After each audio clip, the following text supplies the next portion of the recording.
Sufficient stocks, কোনো মানে সেখানে শর্টেজ নেই।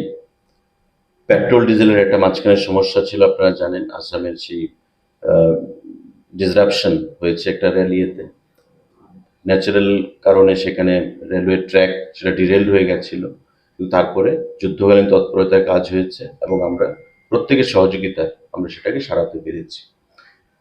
বাফার স্টকের যেটা প্রশ্ন আপনি করেছেন, আমি কয়েকদিন আগেও প্রেস মিটে বলেছি, চাল ডাল সমস্ত জিনিস সাফিসিয়েন্ট রয়েছে, মজুদ রয়েছে এবং কোনো ধরনের কোথাও কোনো শর্টেজ নেই।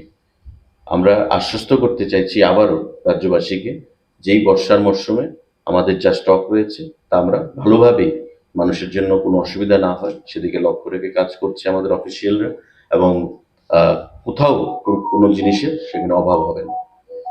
তার সুযোগ নিয়ে যদি কোনো কালোবাজারি তার দাম বৃদ্ধি করতে চায়, তার জন্য ব্যবস্থা গ্রহণ করা হচ্ছে। আপনারা দেখতে পাচ্ছেন প্রতিনিয়ত ছাপা মারা হচ্ছে, রেড হচ্ছে, ফাইন দেওয়া হচ্ছে এবং দোকান বন্ধ করে দেওয়া হচ্ছে।